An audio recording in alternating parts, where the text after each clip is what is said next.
Alhamdulillahi Rabbil Alameen Ar-Rahman Ar-Rahim.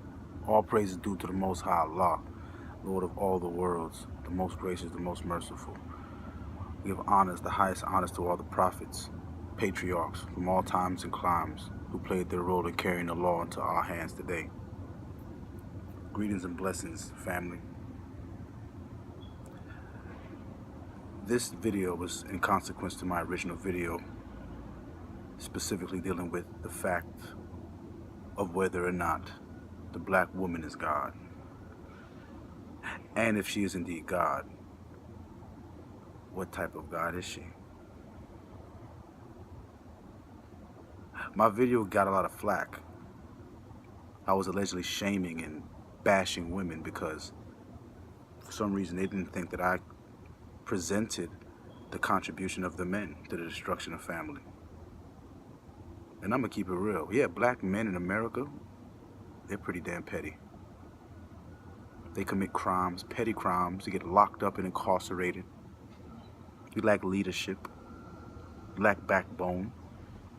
We lack the ability to organize. We lack the courage to stand up against our oppressor directly. All of these things are true. You can look in society and see it. This is not a shock. But here's my question to the womb man. Here's my question to the earth, to that fertile soil that is used to bring nutrients to the plant so that it can bear fruit.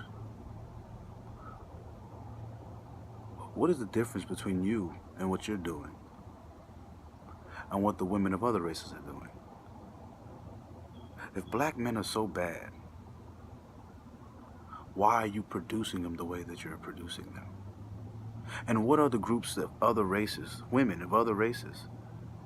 What are they doing to mold their young men, to go out into the world, conquer it, subdue it, and to lay it at their feet? What are they doing? What is the difference? Because if we don't know the difference, then we don't know how we're going to implement a solution so that we can affect the same change within our community. We want our men to be leaders. We want our men to be lawful. We want our men to be there and to be able to organize. But they can't because they're not being bred to do so. So my question is, what are they doing? And black women, what are you doing to cause these issues? Why are your sons rapists? Why are your sons murderers? Why are your sons thieves? Why? What are you doing? How are you raising them? They're coming out of your womb. I'm gonna tell you something. This emasculation that you see in society from mother to son, particularly in the black community, this dates back into the 1600s. You see, Virginia back in 1662, they established a law to exculpate Englishmen who would have children with slaves so that they wouldn't have to pay child support. You see, children that was born to a mother who was a slave, a black, their condition would follow their mothers, a slave, a black. And so this matrifocal system that we see in the black community today, we can see it taking root during our diaspora. A diaspora involving Moors and other groups of indigenous people whose mothers were mentally brainwashed to offer their children to the beast.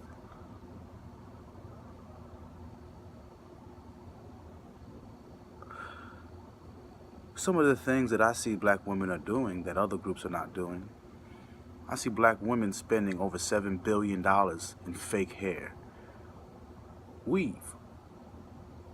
I see $7 billion a year spent on fake hair, and I don't see not $1 billion spent on the United Negro College Fund. As a matter of fact, I don't see too much investing going on into the education of their children too often. I see that black women like to have children out of wedlock more than any other woman on the earth. yet they demand respect. These children who were born out of wedlock, these are the ones who end up in jail. So if you see a tendency where children who are born out of wedlock are born without a father who was a husband to you, go to jail, what are you going to do, black woman, about that?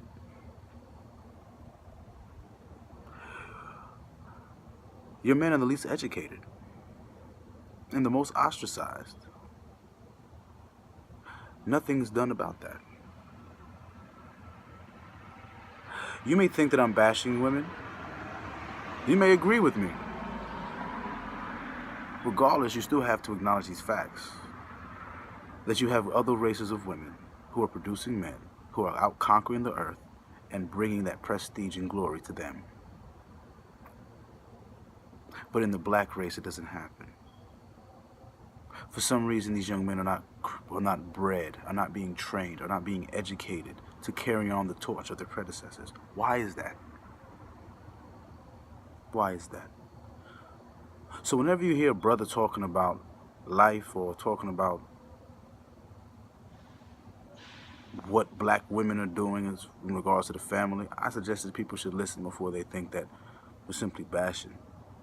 I could give you an example of Larry Page, the co-founder of Google, one of the youngest, richest men in the world. When you study the upbringing of his parents and himself, you're going to see that both of his parents were computer programmers, computer engineers, teachers. As a matter of fact, Larry Page's mother, while she was pregnant with him, was studying computer programming, educating herself, and thereby educating her son subconsciously in the womb. You can read the bio of Larry Page and see him talking about his memories of seeing scrap computer parts all over his home. Popular science magazines speaking about state-of-the-art technology and how it's going to affect the world. See, this information, see the environment that he was put into molded him to be the type of individual that would bring great wealth and prestige to their race. See, his mother was a Jewish mother who decided to do what she wanted to do or do what she needed to do in order for her children or her child to get the proper education and the proper opportunity to compete. But black women are not interested in letting their men compete. They don't want their young men to compete. They prefer to compete with their young men and then act like they are not responsible for the birth and breeding of these men. If you're going to produce a race of men that you're going to compete against, and you're going to want to prove to the world that you're stronger than, that you're more independent than, that you're more important than, if you're going to do these things, then you should accept the consequences of having weak men.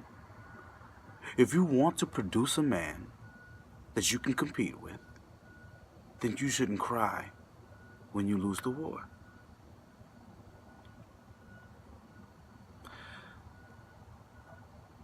I'm not going to go into everything. This is going to be a simple one. But I just would like y'all to know that if we're going to make a change, young men, you're going to have to be the ruler of your own circumference. You're going to have to educate the young women around you that you are a lawgiver, and you're going to have to study to show yourself approved. You're going to have to study the 38 rules of ruling over her, and you're going to have to study much more than that, because you have so many dynamics and aspects of this war going on, especially when dealing with family, the rights of family being challenged openly in court. You have all of this going on so that the nucleus of the nation can be completely compromised and used as fodder for the machine itself.